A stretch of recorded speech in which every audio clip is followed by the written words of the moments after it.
Xiaohu picked it up, but Xie, I mean, this guy has been looking fantastic here. Zoe, give me one quick shot. Yeah, ding! Not too surprising on that one. Bjergsen already won with it. Let's see, Ornn, Ezreal. There's the Ezreal, not too surprising. It's gonna most likely grow into those red side bans, as you mentioned in the previous game. Then what about picks? It's assuming we're gonna see those like our Jarvan. Mike Young. Do you think Mike Young, MLXG? Do you reckon either of these guys will pull something spicy out? Because you got two, you know, potentially very action-oriented junglers. I feel like Mike Young is a meta slave now. He's on TSM. He's got to play the, you know, he's got to be assimilated into a ward slowly but surely. It'll happen. There's the Xerath. Oh, Zyrene, you sound a little bit like Jankos in that one. There's the Xerath, as you mentioned. And we'll see how quickly Mike Young will adapt. Okay. Lost bans on each side. This is where we could see some shenanigans coming out. Are there any power picks on the tip of your tongue? Like Miss Fortune, one of the others? Azir, Miss Fortune, and Jarvan are the three that jump out at me here in terms of what I think would be banned. From the blue side, I actually think Azir is not a bad one to ban here, but the Varus, okay. So they're, but this is strange because that leaves both Miss Fortune and Jhin up, so there are two lethality users that you can go for, and now they're saying, okay, we're not going to ban Miss Fortune, we're leaving that up because we want it to be like, if we pinch that, you get one and we get none. I like seeing some of the poke champions banned away. Jace, Varus, Xerath taking off the pool. Miss Fortune again. So definitely the most picked, most first picked champion across the 5 games we've seen thus far. Yeah, the thing I like about this is red side is usually constrained to ban Ornn and Ezreal and then one more. And Miss Fortune's actually a flex pick. We haven't seen it in support yet today, I believe, but it is a champion that you can flex around. So picking it on blue side doesn't hurt you at all. Because if it's red side, you know, then it's like, okay, we can counter pick. Blue side, usually you want to counter pick them, but you can just flex it around. That makes some sense. Gives you those opportunities, the power in the flex, right? All right, another Jarvan. It was first pick for North America to open up the day. Hauntzer playing the Gnar this time around. He actually got a 1v1 kill while playing Shen into Gnar. Really styling on Vert in the laning phase. And there we're going to see the Sejuani. So those two sort of meta junglers continuing to make it through the ban phase and showing up in the first round of picks. Yeah, MLXG on the Sejuani, a champion that, you know, hasn't always been in his wheelhouse. He loves those aggressive things, the Lee Sin, the Jarvan, the playmakers. And having this Sejuani will put a tax on Bjergsen to most likely take Cleanse in the mid lane to force him to have that Summoner spell, because you could constantly go mid and put pressure onto that NALCS All-Star mid. Well, definitely doubly effective now that there's a Shadow Dash taunt to get out of as well. So even if you are forced to take that Cleanse, gains a little more value. We'll see what other CC gets locked in.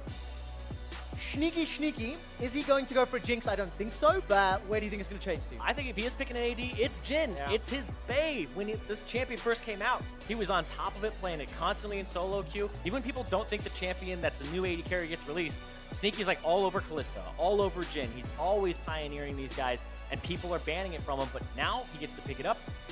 Don't know the matchup just yet in the bottom side. Yeah, we'll have to see if he can put on a performance that equals BB's from the previous game. Definitely have a good one to stand up to. What do you think? 1307, I think, with a pentakill to boot. So, come on, Sneaky, give us another. LeBlanc out the gates. That one is banned away. So, does that signal some sort of control mage? Well, Azir is the response. What's next? Taliyah is also a champion that's up there in that echelon, in that tier.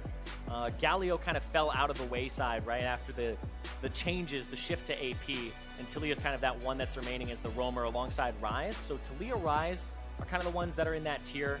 Vel'Koz is mostly a counter pick, but looks like they're banning around to try and find, you know, don't just crush that mid pool. Put a little towards support too. Yeah, get rid of some of that engage. Aftershock Leona is doing so well. And get banned away here as the last ban from NA. And we'll see where they're going to lock in their final picks here. So support to the mid laner is what's left for NA. China's got some flex power in their 80 carry position. Syndra taken off. Bjergsen's not going to have access to one of his signature picks. It's one of those things where I'm like, I can't believe I forgot about Syndra. Yeah. And it's strange because you don't see her too often, but the Malzahar is another one too that I've just completely forgotten about in the, you know, the poke meta that's been coming through. We even saw Malzahar earlier today, but it just feels like the LeBlanc, the Syndra, these are a little bit more targeted towards the mid laners as opposed to sweeping bans that you would put on somebody. And you also, when you're at an event like All-Stars, you sometimes, I know we definitely hope to see the more exciting champions, and a good Malzahar It's really about positioning. His kit is not the most exhilarating to watch. You can, of course, get those flash ultis, but we want to see the LeBlancs. We want to see the Zeds. We want to see those champions that you can just pop off on. I believe that's what the kids are saying Like these days. Kassadin? Like a Kassadin. I'm willing to accept that. We can have some fun. Definitely some scaling on the side of China now. Yeah, there's a lot of things that can potentially happen here in that mid lane for the Kassadin. I want to see what the rune setup is, because you can end up going for Presence of Mind when you end up leveling up or you end up getting a takedown.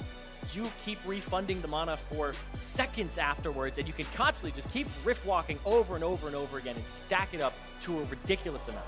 Ooh, Makoth locks in the Thresh there. So bottom lane secured, potential infinite rift walks for Xie. Infinite's a strong word, a lot of them. Maybe he gets all that mana back. We'll take a look at the subset of the runes once we get into the game. I'll bring it up on the screen and we can talk about it. But last pick now, support for NAs, for Aphromoo. Tahm Kench, Morgana, feeling one of those two here for Aphromoo. All right, counter in the Thresh. When you blind pick it, you got to pick one of those two if you're really looking to kind of neutralize that lane. Zareen, these guys are playing this one serious. This feels like pretty standard, right? You've got some good front line. You've got engage, you've got disengage, you've got tools. Like, both teams feel pretty well-rounded here in what their team comps can do. Let me tell you about North America and taking tournaments seriously when other people like, heard Jankos and Power of Evil saying, it's not as important. North America, this is important. This is where we get to show what we're made of. History has proven All-Stars is where NA shines. I'm looking at some NA fans in the audience, and there are smiles on their faces. NA representing. They'll have to take down China now to go 2-0 on the day. That sets them up well in the group. You only play 3 group stage games. Exactly. It's not double round robin. It's single round robin. If you go 2-0 over in the first day and you get that win over China, tiebreaker is kind of like, okay, you have that head-to-head. Then we end up going, all right, North America, looks like you're #1 coming out of the group. You want to avoid Korea, which is most likely getting out of the other group as #1. But, I could speak too soon. I think that's a safe bet, but they are playing LMS in the next game. The Korea Killers at one time. We'll see whether or not Fofo can lead the boys to another one. Before we get there, it's North America versus China. The crowd is pretty split because when Mako locked in Thresh, they're a huge contingent of LPL fans here. Well, they lost it. There was a lot of volume here in the battle arena. Ladies and gentlemen, put your hands together. It's North America taking on China at All-Star 2017. And this one is for bragging rights, because remember, it's you guys that voted for them. These are your teams. Listen to that. I was going to say, there are so many fans of the Chinese LPL in the house today. I don't think I've heard a troll TSM once. They try to start one now. It kind of fell on its face. It's between TSM and NA, it kind of got a little bit of a mess. Get your cheers together, guys. LPL definitely won that one. Let's see how this game plays out now. I didn't actually catch the keystones. Let me take a look at some of the rest of these. It doesn't look like anything super surprising yet. Hold the phone. Is that an unsealed spellbook on Bjergsen's Malzahar?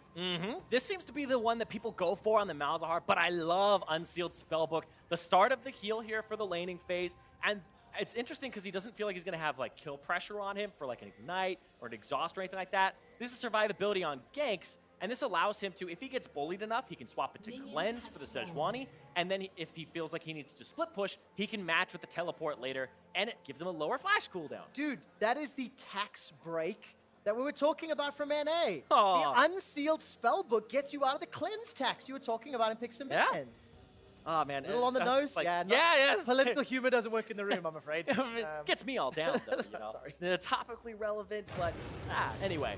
Bjergsen, though, with that, and the thing is, I want to see what he ends up doing with it later, because a lot of people have been taking it mostly because of the fact that you're not going to be swapping those summoner spells like viciously throughout the game. You're just going to do it once or twice, and it's mostly for the 25% cooldown reduction on the summoner spell. More flash ultis, get in there every 3.5 minutes. We'll keep an eye on how that plays out. Of course, Bjergsen starts with that flash heal. We'll keep an eye on Character Portrait, make sure we can try to keep an eye on that. Once he hits 2 minutes, he's got that shard. Now James will get another shard at 8 minutes. And of course, having the ability to flash on a significantly lower cooldown, that's one of the biggest perks. I mean, that goes back to the survivability point you made. You can flash away from ganks more frequently as well as adapt that secondary. 957 is styling on Haunter, but as Haunter's about to Mega Gnar, 957 realizes he needs to back away.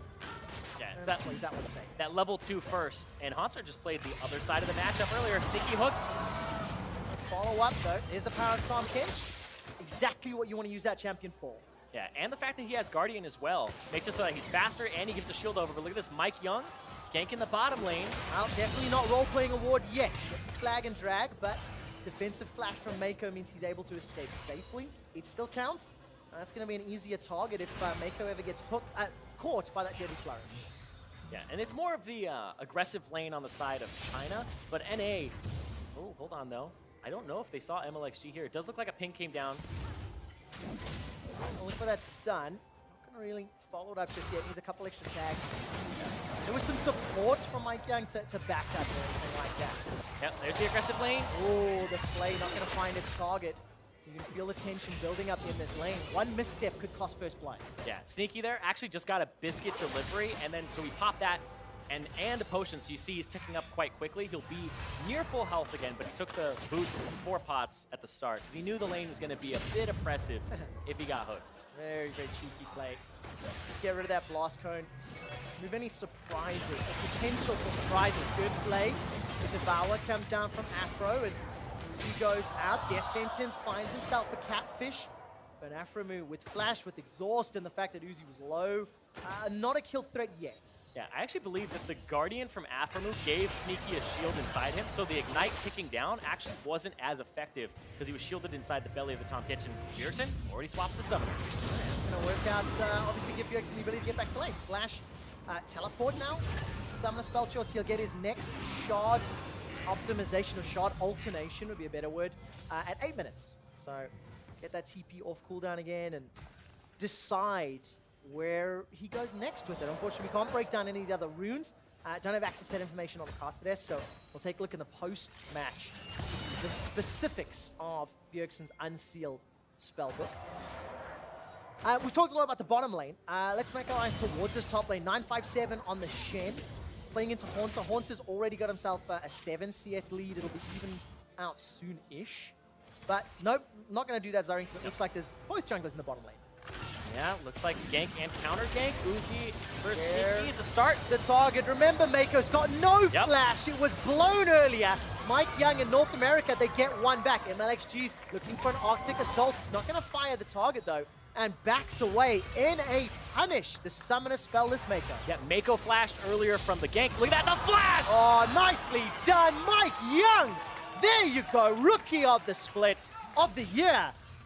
No doubt. Oh, you giving him that title? Oh, man. I'm doing it. I'm doing it. The whole year. Yes. Yes.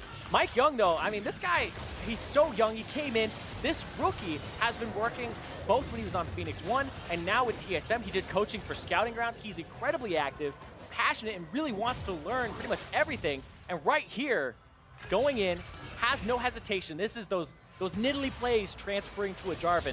Flag drag, flash for the knockup, follow up, no hesitation from Sneaky, knowing that Mike is going to make that play. The communication, pretty crisp there. Oh, really nicely done. I love seeing that flag and drag flash. It gives North America a 1,400 gold lead. Both kills in Mike Young's back pocket and doing very well to open up the game.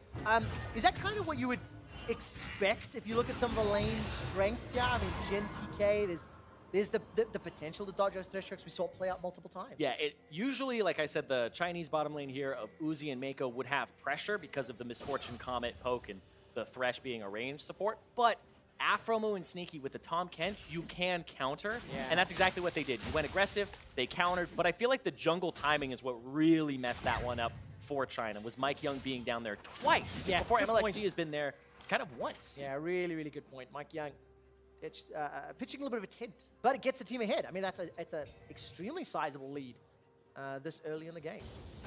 Serrated Dirk, picked up by Sneaky, got himself that biscuit delivery to go with a refillable potion. Equalized by Uzi on the other side. The CS deficit, obviously going to be in Uzi's favor, so we'll keep our eyes on that number and how that'll play out, because Sneaky, again, you just see Uzi's in his face, even though they've conceded those 2 kills. Yeah, that was something I noticed from Uzi at Worlds. I feel like he really started to pick that up, and even in the LPL, where even if he has no flash, or Mako has no flash, or even his support in the LPL, he's still going to play past the halfway point because they'll ward up, and this is what pressure is, right? Usually you need 2 points of pressure to really make something happen on a map, and even when they're at a disadvantage in summoner spells and whatnot, they're still going to push up, and it'll force the jungler to deal with it, or they lose turret damage. Yeah. So camping Uzi can be a very viable strategy, but they have to get something else for it from the Chinese team. It just gets so much more difficult now that 957 has got a Stand United as well. So that get out of jail button is available. Uzi's like, I don't care about your lantern. Wait, I'll get Mike Young away on from that one. MLXG? Mike Young's not going to predict the pathing from MLXG. Now Mike Young's in trouble. Here comes Xia. There's the Stand United. Cataclysm goes down, but that's a kill to 957. Now that window of opportunity to punish bottom is opened because Stand United's on cooldown. Exactly, but still, I feel like that's kind of looking at the silver lining there. Mike Young went into the jungle, found MLXG. Bjergsen doesn't have priority or anything even close to it, and they're just going to get there faster. Well, I'm glad to see Mike Young still playing aggressive, forward, invading. It was reckless, right? It was a brave call, opportunistic call, and it's punished well by the LPL. Yeah, and the fact that he was level 6, I feel like what he's looking for here is if he lands the EQ knockup onto MLXG here, he would be able to take enough damage, reduce the armor, potentially kill him by ulting, but MLXG still has Smite to smite the red buff and get HP back, so he is more than fine in that situation. Yeah, Sneaky was super late to the party as well. Yeah. Not enough support there from NA. He jumped down to the bottom lane. As a jungler, I blame myself in those situations, but hold up. I always blame you. And MLXG's going to flash defensively as Mike Young was looking for something. But yeah, I've come to learn, you know, it's a lot of time it is the jungler's fault. By the way, down in the bottom lane, Uzi used the bullet time. It is on cooldown. Didn't quite see if it was for a kill or anything, but no flashes or no other summoner spells blown, so could just be farming, could just be for pressure. Either way, we look top again at 957. That kill actually so helpful to keep him relevant because he's down 24 CS. Yeah, and it looks like he's going for armor first to, you know, kind of deal with the Gnar, but then Tiamat in his future here to just wave clear, push Hauntzer in. And this Gnar, I mean, he doesn't have press the attack, right? There's 2 kind of Gnar paths. You go press the attack if you want to just constantly hit the guy and it's one of those matchups, or Airy, where you throw the boomerang and it'll land, and then that's kind of it, and you keep having that pattern. So this is a matchup that Hauntzer actually opted not to go for press the attack, but instead go for Airy. And I think the reason is because the adaptive AD is worth more in the sorcery tree than having precision attack speed on Gnar. That makes sense. And in terms of preference, do you like this Airy more? I know we talked about how much you like adaptive damage and how useful it can be at different stages of the game. Yeah, I feel like last hitting early on with that attack damage is just way better than having the precision attack speed. It's not going to help Gnar at most points of the game. So I do actually prefer this on Gnar most of the time. And I guess it also makes sense when you've got that advantageous lane matchup, right? Gnar into Shen was already pretty good, and now this extra AD can do well. I mean, yeah. What, 24 CS already? Of course there was a Stand United use, so yeah. keep that in mind. I wonder if you leap on somebody's head on a teammate, you Airy them. We'll have to keep our eyes on I don't know. Well, here goes the Dragon Strike into Demacian Standard. Mike Young looking for MLXG. It's Sneaky that gets the kill credit. 3rd of the game for NA, and golf claps here in the arena as that lead is stable at 1,000. Yep, and they're going to go right for this Mountain Drake. Mike Young, you know, you do it once, messes up, blame the team, do it twice. Hey, that's what it looks like when everybody's on the same page. Goes for MLXG again, starts punishing him. Dude, the lights in this arena are pretty, like, snazzy. There's something like disco lights whenever a dragon goes off, and it's pretty fun. NA, they're celebrating, they're dancing. We always do it a little too early. Week 1 sets in, and we go crazy. Thankfully, All-Stars 1 week. 1 week, there we go. There's no week 2, so. Yeah, week 1 NA. No 0-9 NA. Too soon, maybe. Let's see what they can do. All right, Xia now and Bjergsen. We've not looked at them for a little while. Bjergsen's still on Flash Teleport. Got himself that shard, can potentially change one of them. He's got himself some free-ass boots as well. Yeah. And Xia making his way towards that Rod of Ages. So now we're going to see these mid laners get more involved, getting closer to level 11. As I say that, it looks like Bjergsen's going to be in trouble in the bottom lane. Here comes MLXG. There's no ultimate available for him. Bjergsen's got no flash either. Call of the Void will just buy a few seconds, and China get their second kill. The arena definitely loud for that one. Yeah, as a Sejuani main, I love this combo. This, the Kassadin plus the Sejuani.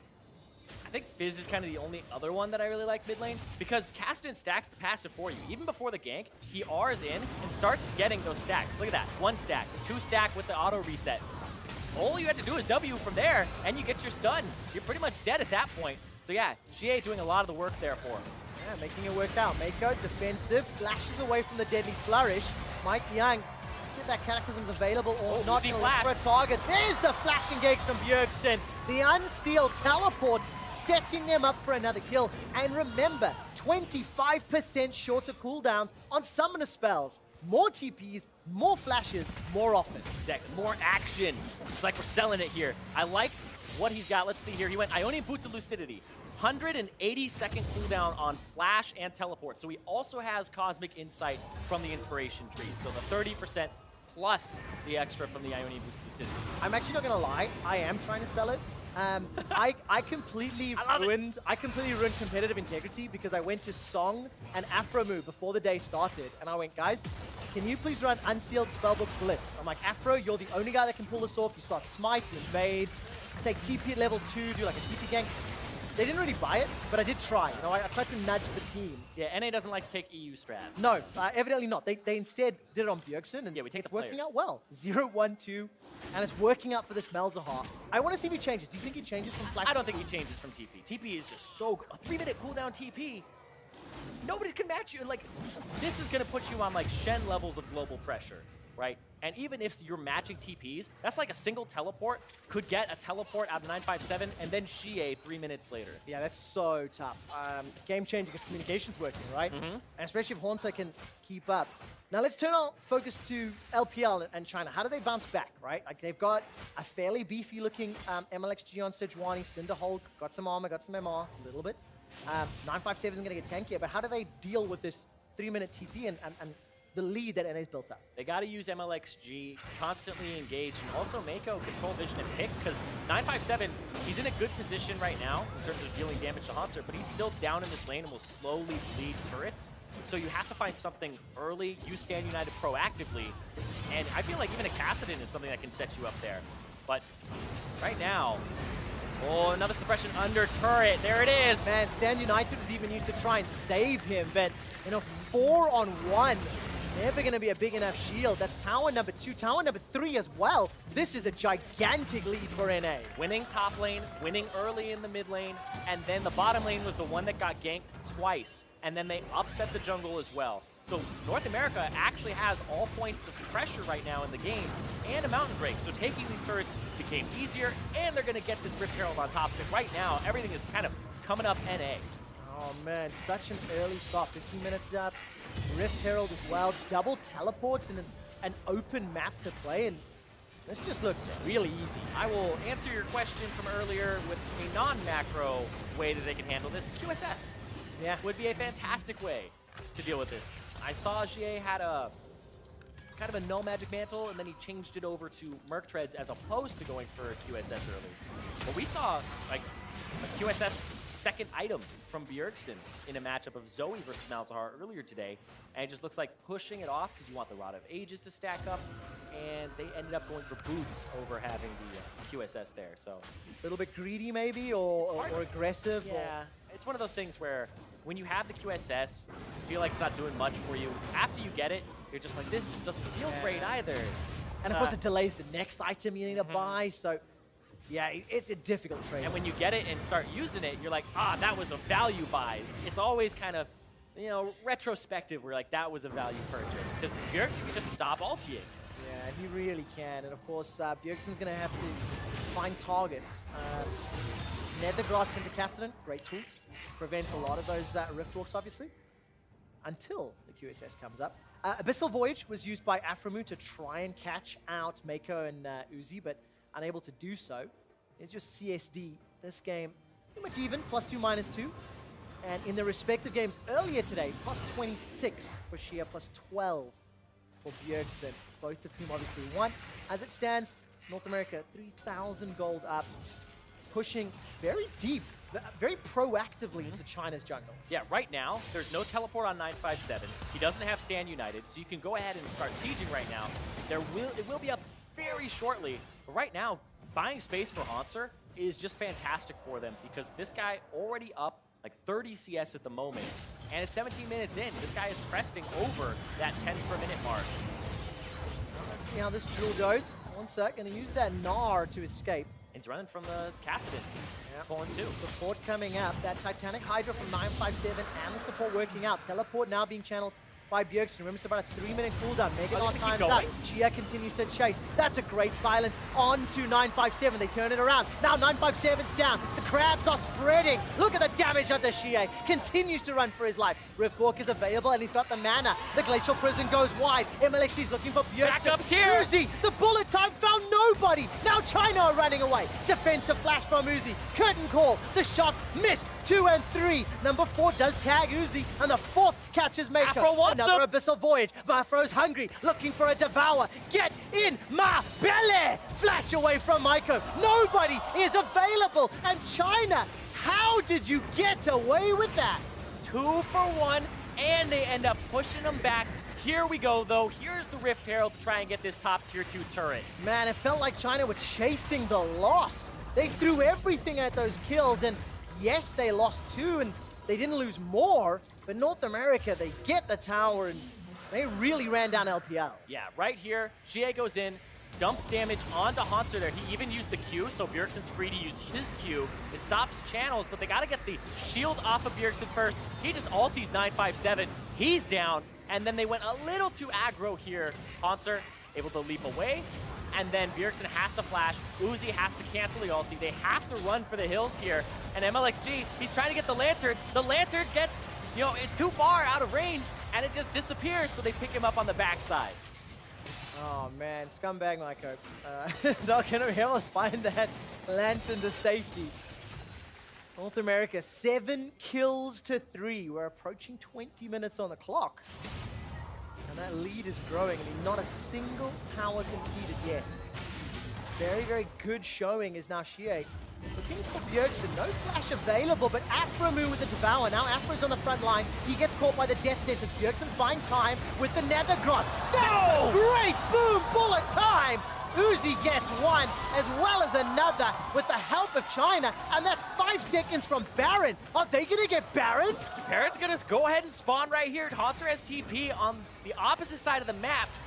Oh boy, they're gonna rush it down. They're gonna try. Oh, sneaky W, you've done it time and time again. In the hype videos for All-Star, it's Elder Dragon steals, it's Baron steals. Sneaky has to do it again. Big burst of damage down onto the Chinese squad. Curtain calls. They're all up against the wall. Hauntzer time down. Oh! There's the deadly flourish. Hauntzer goes down. Baron now enlisted. North America is helped out by Baron. Double kill for Sneaky. He's going in. Baron's flashed away from Sneaky's a triple. That's a triple. That's a quadra. Baron is interrupted. Xie's running for his life. Sneaky, where's the pentakill, man? Oh my God, Sneaky! That was insane! He mans up, he walks in, and he takes him down! I love All-Stars. What a crazy turn of events. Now North America's Irene, they're jumping onto the Baron, and it's up to China to interrupt it. Xie's running low on mana, and I don't think he can do this. Oh, they're just gonna be able to pick it up here with Mike Young's smite. He backs up, and it's Sneaky with the Baron. This guy, he talked about All-Stars 2014. That's when we took teams in, and then you had a fan vote, but you couldn't, I don't believe, vote for people who were already going based on their performance. It was Cloud9, and he has not been voted into an All-Star. This is his first time. He's making the fans proud. Hauntzer with the setup. Yeah, what a great night. I think that was, 3 stuns into the wall, it looked like. This is that champion that I was talking about for him. So many games on this gym. But I mean, there you go, your North American AD carry All-Star, the highest percentage of votes of all 5 NA players. 52.6% of all AD carry votes went to him. He's now 6-0-3 on arguably his signature champion. One of, at least. He did a pocket pick for this damn champion. Like, And he got a quadra kill. Jin don't want no penta. Right. That's what he's going for. He knows it like the back of his hand. This is such a good performance from him here. That was a standout moment. Saving the comeback play from China. Mike Yang bites off a little more than maybe he can chew. Oh. Aphromoo, however, there is the save on the Devour. Sneaky gets all 4 shots at the curtain call before he's forced to run for his life. Now Afro's in trouble. No flash available to him. Gets stunned and taunted and eaten alive. Nethergrass gets interrupted by a great Glacial Prison. Mike Young's dropped down low. That's one for Xie, one for Uzi. A rift Haunter! forward. Here comes Hornsa. He gets one back in reply. But it's so far a 4 for 1. Hornsa's about to go Mega Nog. Gets a crunch, a wallop. Hit him with the house, man! Hornsa trying to run down 957. There it goes. The cybernetic house. That's a triple kill. And all of a TP. sudden, North America turn the fight around. Teleport from Xie. Can he do more? Sneaky's the target. Get dunked down by Xie. Hornsa trying to fight one-on-one. Red buff helping out. Gonna get excited in just a moment. Turns down the tower. Whoa, he went in! Harry, hop, skip, jump, Xie kills Hornsa. Xie with the TP in and the Zhonya's. He literally just completed it. But before the TP, that was ridiculous. Let's start this off. Mike Young going too far forward. Afro saves him, but right now, Hauntzer wants to split. And NA, the rest of the team, needs to not put themselves in those positions. That's Mike Young not knowing what the rest of the team is up to, what their goals are. Gets caught. Afro ends up going down first for it. Mike second to the bullet time. Fantastic from Uzi there. But then Hauntzer over the wall finishes off Mako, and then Xie gets away on the side because Hauntzer decides Uzi's more important. But Sneaky in the back end up picking an MLXG right at the end. Oh man, 27 kills in 24 minutes. We might need to find another play-by-play to tag them in because Uzi, this game is bonkers.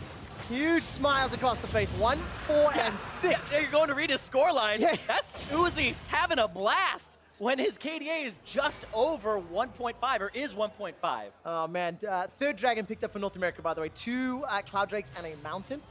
So they got themselves that set up. Another Cloud to close it out. Yes, because I believe after that one it should go to Elder fairly soon thereafter. Thank you, observers. And now we'll see what North America can do. It's still a 5,000 gold lead. And interestingly, because of the chaoticness of the game, it doesn't feel like a 5,000 gold lead, you know? It doesn't feel like a 24, 25-minute game. We've already had like 2 fights over Baron. Fights down mid lane. These tier 2s still up, though. And right now, Hauntzer, he's trying to find where he needs to split. Mid lane looks like where he's going. 957 is going to put pressure top. But then these 4-man units in the engage.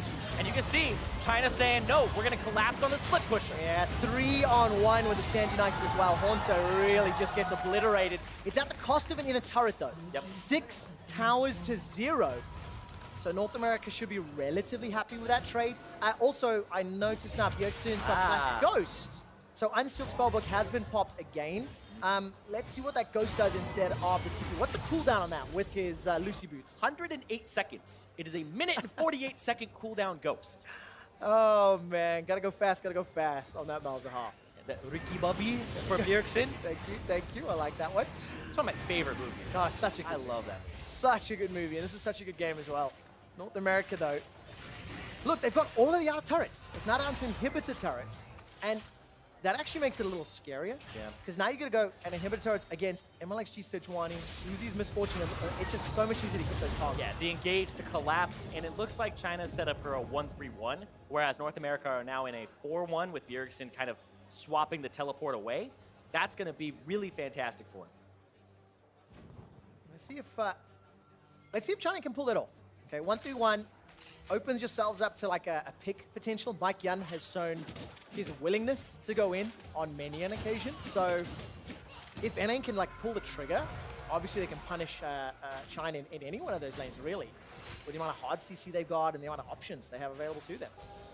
And Baron in a minute and a half. We're looking for that hard engage here. And we saw China, they aren't messing around when it comes to split push. No. They're saying, all right, Hauntzer, you're in a side lane. Boom, pick. Jie's on top of him. You have the Sejuani joining him as well for MLXG. So Hauntzer has to be careful. And he also can't let it get to his head. They need to ward properly for him, which you see they're getting this side of the map away from, on the opposite side of Baron, ready for him. You gotta give a lot of credit to Hornsey in his team fights though. Like, such great performances, such great setup to allow Sneaky to bring it in home. I'm looking at some of the itemization as these bigger team fights are gonna break out. I mean, Righteous Glory for MLXG, Locket picked up for Mike Young, Randian's Omen for 957. So some of those really big ticket tanky items are in there, and survivability. I think the Righteous Glory Sejuani engages could be the way that China can try to close that gold gap.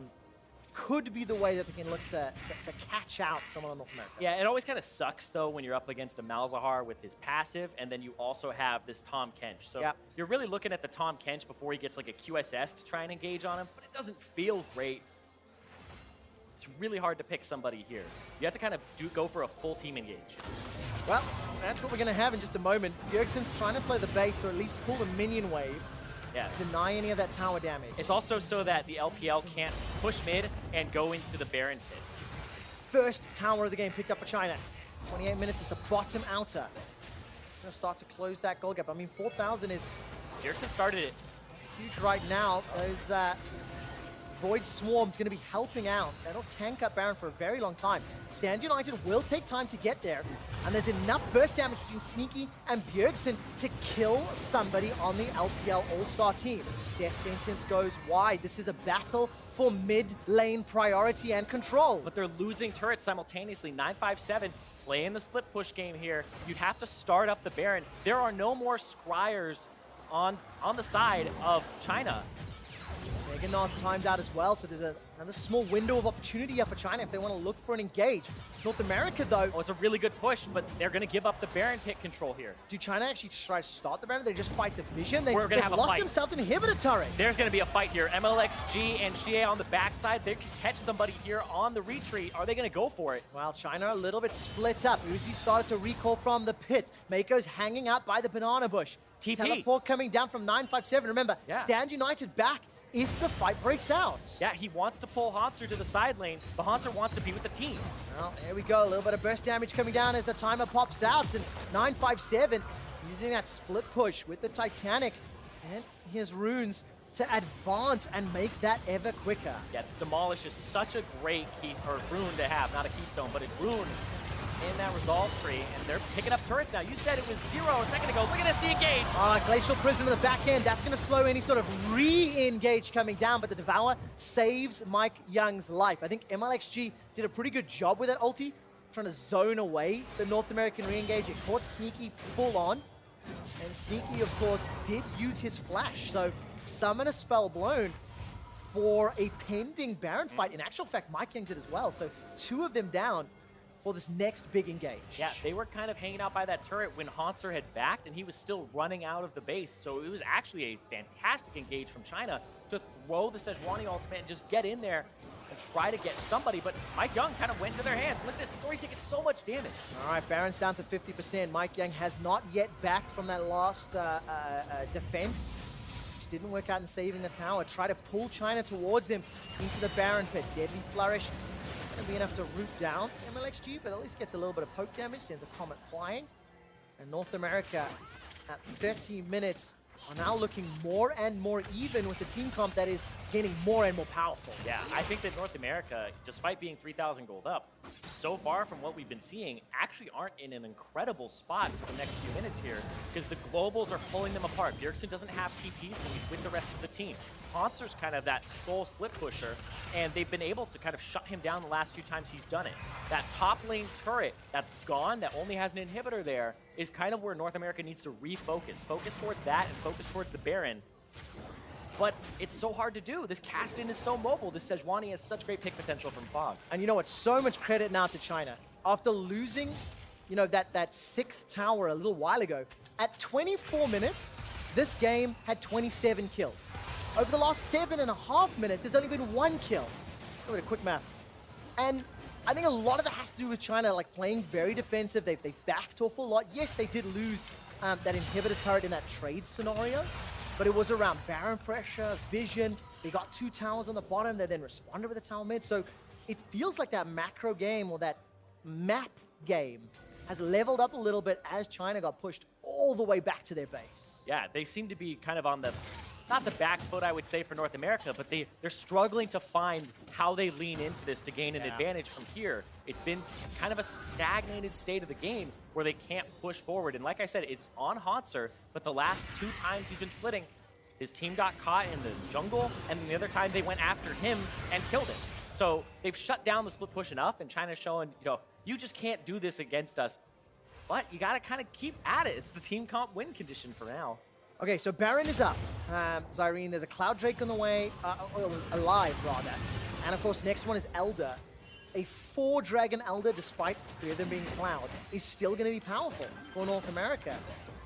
Where do they set their sights? I mean, it feels like Baron vision has been important, but they haven't been able to really bait it or commit to that objective because China's just played pretty smart around those threats. Yeah, China's played incredibly smart around how to manage this fog of war team, and they've been going for engages. Here's another one, and LXG gonna throw it. All right, that's gonna be a target on the Mike Young. He manages to buffer up the flag and drag very, very well. They want to kill. Cataclysm comes down. Xie gets the hourglass. Now North America are running for their lives. The Force Pulse comes out from Xie. He's dodging the curtain call. Nobody's died yet. 957 now on the front line as Meganar is starting to time go out. in. He goes in, gets out, gets a stun, gets a crunch down, and LXG's running for his life. Malefic Visions is tagging across. The bullet time does so much damage. 957 as well as Xie. They get 2. That's a double, a triple. It's going to be a quadra kill. So Xie and China are in the lead. He just keeps rift locking over and over and over again. The resets, the low mana cost,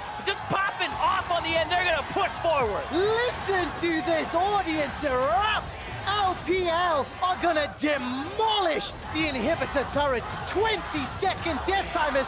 Are they gonna go? They're gonna keep going. They're gonna try to end it right here. North America might have just lost that game. 34 minutes in, the minions start conga lining their way down. China are onto the inhibitors. The Nexus turret is falling, and it's done. They've taken them down. China bounce back and defeat the North American All-Stars. The smile on Uzi's face, premonition of what was to come here. China 2-0 on the day. Even in a bad position to start, they come back, they come in swinging, and they find the moment to turn the game. Oh man, after such a strong early game, it is heartbreaking to see North America lose that one, but so much credit to China. They dug deep, they defended well, and they played exceptional from behind. Yeah, you saw that they ended up shutting down the strategy of the split push with Hauntzer on the Gnar, and so it became more about grouping up for the team fight. They went for a team fight. Nobody still had QSSs. This is one of those games where you're just like, wait, if somebody dies to that, you're like, what the hell happened? But Xie gets ultied from Bjergsen. Shen ulti comes through. He hourglasses afterwards. He starts resetting as North America try to chase down Uzi, who just bullet times it up. Huge smiles on the side of LPL. You can see them celebrating with the fans here in the audience. Great to see the turnout on the LPL squad. And of course, Bjergsen just a moment ago there, heartbroken. So China 2-0 on the day, gonna take the early lead in their group. And after being down, what, like 4,000 gold?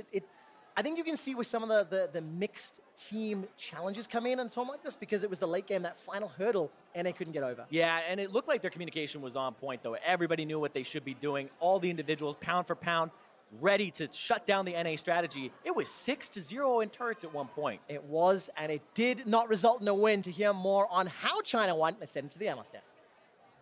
Thank you very much. Quick shot. Definitely not the result we expected, at least from the midway point of the game, based on, as they mentioned, the gold differentials. And then, hey, all of a sudden, China comes away with a victory, ahead now in the group. 2-0. Overall, though, this game very exciting, relatively close throughout, very kill-heavy early, then kind of that stall out until the game decided. I was getting all hyped up, James. I was like, oh, look, the 2 weeks of practice, no problem. And Kobe literally was like, I can't wait to kick off this segment by trash talking for like a straight 2 minutes. I'm in the middle. Even though my name's Papa, I'm still between these two parents who are bickering. And my biggest takeaway here was how quick the acceptance came for the NA cast. I was like, He was on yes, cloud yes. 9, literally. Like, he was Used to. right up there. He's so excited. And then instantly it's like, okay, we lost. Yeah, I can only feign surprise so often, Papa Smithy. There's all no right? feigning. He's So things are instantly starting there. to feel a lot more normal here in NA all of a sudden as China bests us. But let's take a look at it, because there's a lot of really cool stuff going on in this game as a whole, as well as some individuals that I really want to call out, one of which is Sneaky. Let's dive right into it. This guy pulling up a huge quadra kill to save a Baron, save the game in a sense for North America, and put them in the driver's seat. I mean, this is the classic play. Right now, you see two teams in their natural habitat throwing over Baron. I know North America, you guys started this with the LPL. We have perfected this play. And Sneaky just rocks up and is like, why, hello there. How can I assist you guys? And look, Sneaky's someone I followed from afar in many different ways.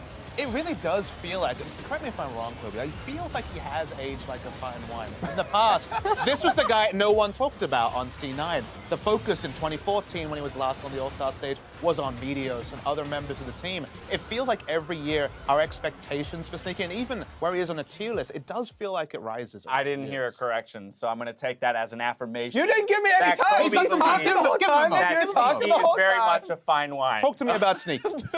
Honestly, yeah. For a long time, everyone was always like, yeah, the consistent member. He was right? number 3, right? It felt like he was always top 3, but number 3. And that's why, Doublelift was often voted into the All-Star team. We see that over and over. But with the international performances and people really starting to take into account how far and how valuable it is to have that consistency, Sneaky's stock has risen. And he also comes up with a quadra kill here. Not to be, understated though for Haunter, the setup there with that Gnar, the huge like 5-man setup that he was able to get. So definitely need to give credit back there. And I also want to take a look at Sneaky's lane phase. Yes, Mike Young, he got into the Discord channel. He figured out where Sneaky and Afro were. He's like, I can actually talk to these guys and gank their lane. Right. But it always was, Sneaky is good in the team fights, but maybe a little bit lackluster in the lane phase. He was facing across from Uzi and Mako. Those guys are disgusting in lane, and they certainly held their own with Sneaky and Afro. Oh, I mean, they needed the help down there from Mike Young, right, in order to get out of that early lane phase, some of the abuse they were taking. But as we put focus on one AD carry and a particular carry in this game for North America, I want to look at the carry and the ultimate game winner for China. This was CA. You said, looking at this roster, this is the one guy who might not be considered, top of his role in his region, and yet he's the one who has the answer quadra for the win. This one brought to you by Acer Predator. But that's the thing, if you give CA his champion, he's going to style all over you. And as soon as the Kassadin was locked in, his Syndra was denied, his LeBlanc was denied, but he found it in the end, and it was Shin Kassadin combo. And yes, CA ultimately was the carry, but it was also 957 again, putting up a huge performance with the Shin ultimate. And it's so much about the team fighting here. The use of the big ultimates, how long this team fight went on, the Gnar engagement there, and then not being able to land follow-up stuns on any key members. The carries there, Uzi and Xie that you're talking about, both were able to stay out of harm's way the entire duration of the first 30 seconds of that fight, and then you have the huge turnaround. He holds on to the bullet time, cooldown there, and the re-engage comes in. You can literally see on that graph where Kobe his hopes and dreams were crushed. There was some palpitations around Right, 23 it was minutes, about- but after that, It was about 30 seconds before we had to get on this desk that our hopes were dashed, in a sense. And I think the time metric is so important because, there was ticking time bombs. Yeah. The Kassadin is certainly a ticking time bomb in this game. NA were doing the right things, but I think the casters called it out about the lack of kills after about 20 minutes, 23 minutes. That's when the stabilizing happened. Shen in the side lane, Kassadin in the side lane. You plug and play, and that's how it went, and China closed it out very quickly. And I when it actually got going. want to look at Mike Young, because Mike Young had a great early game, but it really was that overreach when they were pushing down the mid lane. TSM had just gotten the Baron, Snaky had just had a quadra kill, so he's got a massive kill gold on him, or what's bounty on him. Yep. Haunter also has a massive bounty on him. And it's CA that picks up a double kill in the team fight that ensues when Mike Young dives too deep, and then he picks up another double kill, taking down both the huge Gnar and the Jhin, and at that point it's like, okay, Kassadin probably just got 15 to 2K gold there. I mean, but that's that rookie status of Mike Young, right? We saw a couple other instances, the early invade on the red buff. After the intelligent attention thrown towards the bot lane and gaining some advantages there, just every once in a while not syncing perfectly with the team. But that's a characteristic of all stars in general, right? Just as an entirety or as an entire event, this idea that you're taking hodgepodge rosters and saying, hey, play at the highest level, even though you've never actually played a competitive game together. There are definitely a lot of very aggressive and over-aggressive chase moves there that we did see him, the dives as well as the overextension in the jungle. So those are things that they're going to look to tailor. But there's excitement, right? There is the excitement, the flash on the flag and drag to make that second kill for the double kill. You just think that if Mithy is this quarterback who can really wield the weapons he has on that team, Mike Young is a weapon. There is something about this guy. He does have the aggressive mindset. It's reining in the over-aggression that needs to happen. It's just the weapon that's got to be pointed in the right direction. Yeah, That Game 5 was absolutely epic, and it delivered the all-star hype. We'll see if the LMS versus LCK can do the same. Meet us back here for Game 6 after the break.